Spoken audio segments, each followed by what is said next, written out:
एक बार अपनी आंखें बंद करिए और कल्पना कीजिए, आप अपनी माँ, पिता और भाई बहनों के साथ एक खूबसूरत फैमिली फोटो खिंचवाने के लिए स्टूडियो गए हैं। हर कोई नए कपड़े पहनकर कैमरे के सामने मुस्कुराते हुए पोज दे रहा है। लेकिन फोटो खिंचवाने के तुरंत बाद आपको पता चलता है कि आपके ठीक बगल में जो आपका भाई या बहन बैठी है, वह असल में जिंदा नहीं है, बल्कि एक ठंडी बेजान लाश है। सुनने में यह बात जितनी डरावनी और रोंगटे खड़े कर देने वाली लगती है, आज से करीब 150 साल पहले यूरोप और अमेरिका के समाज में यह कोई अजीब बात नहीं थी। 19वीं सदी में यानी रानी विक्टोरिया के शासन काल में यह एक बेहद लोकप्रिय और सम्मानित प्रथा थी। इतिहास के पन्नों में इसे पोस्टमार्टम फोटोग्राफी यानी मुर्दों के साथ फोटो खिंचवाने की भयानक प्रथा कहा जाता है। लेकिन आखिर सभ्य समाज के लोग अपने ही अपनों की लाश के साथ मुस्कुराते हुए फोटो क्यों खिंचवाते थे? इसके पीछे छिपे असली और कड़वे सच को आज हम इस वीडियो में उजागर करेंगे।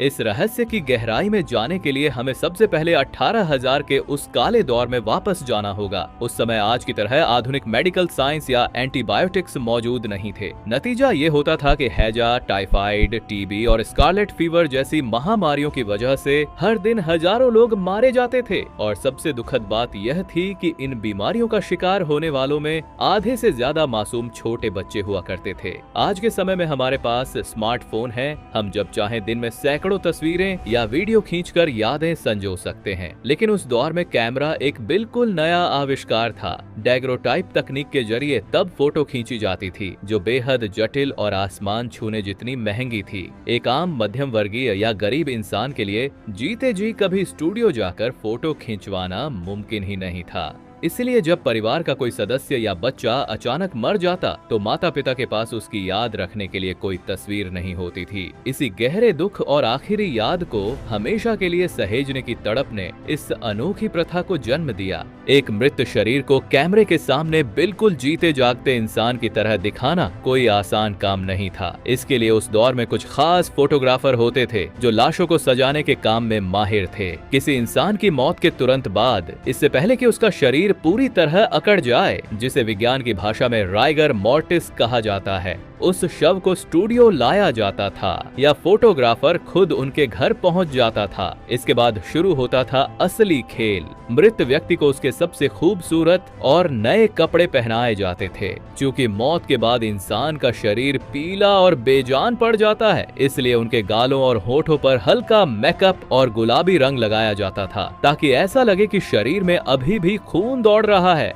सबसे बड़ा चैलेंज था उनकी आंखें। मौत के बाद अगर आंखें बंद हो जाती थीं, तो फोटोग्राफर बहुत सावधानी से बंद पलकों के ऊपर ब्रश से नकली आंखें पेंट कर देते थे। कई बार तस्वीर खिंच जाने के बाद सीधे फोटो के ऊपर ही आंखें बनाई जाती थीं, जिसे देखकर कोई भी धोखा खा जाए कि वह इंसान कैमरे की तरफ ही देख रहा है। अगर आप उस दौर की पुरानी तस्वीरों को ध्यान से देखेंगे, तो आपको दिखेगा कि कई लाशें कुर्सी पर बिल्कुल सीधी बैठी हैं और कुछ तो अपने पैरों पर खड़ी भी हैं। अब सवाल यह उठता है कि एक बेजान शरीर बिना किसी सहारे के खुद कैसे खड़ा हो सकता है? इन तस्वीरों का सबसे बड़ा और गहरा रहस्य छिपा है लाश के कपड़ों के पीछे। मुर्दों को सीधा खड़ा रखने या बैठाने के लिए एक खास तरह के लोहे के स्टैंड का इस्तेमाल किया जाता था, जिसे पैरिसियन कास्ट स्टैंड कहा जाता था। इस भारी लोहे की रॉड को लाश की पीठ की तरफ से कपड़ों के अंदर छुपाकर घुसाया जाता था, जो गर्दन और कमर को मजबूती से जकड़ लेता था। स्टैंड का निचला हिस्सा भारी पहियों या लोहे के बेस के साथ जमीन पर टिका रहता था। फोटोग्राफर कैमरे का एंगल इस तरह सेट करते थे कि कपड़ों के पीछे छिपा वह लोहे का स्टैंड तस्वीर में बिल्कुल न दिखे।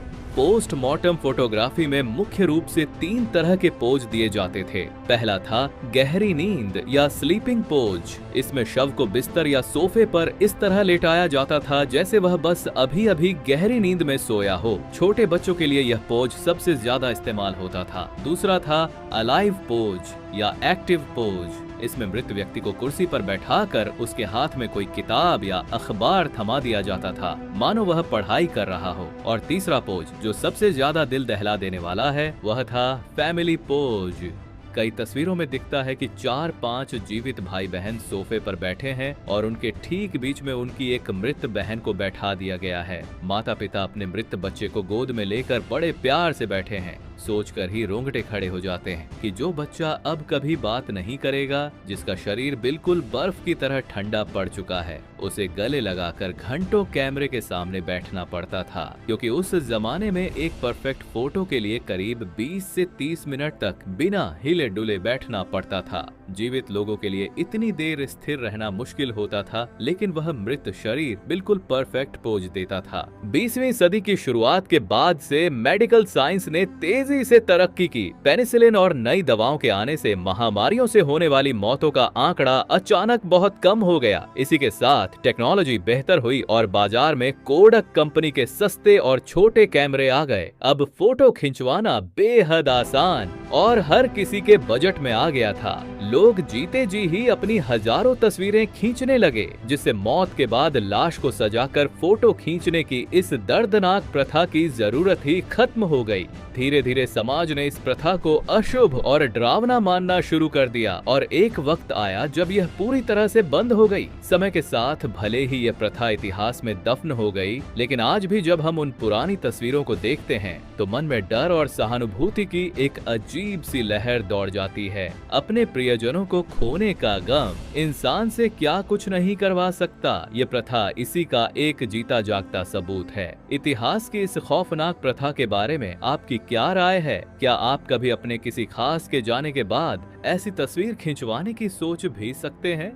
कमेंट करके हमें जरूर बताएं। अगर वीडियो पसंद आया हो तो एक लाइक दें और हमारे चैनल को सब्सक्राइब करके बेल आइकन दबाना न भूलें। आज के लिए बस इतना ही। धन्यवाद।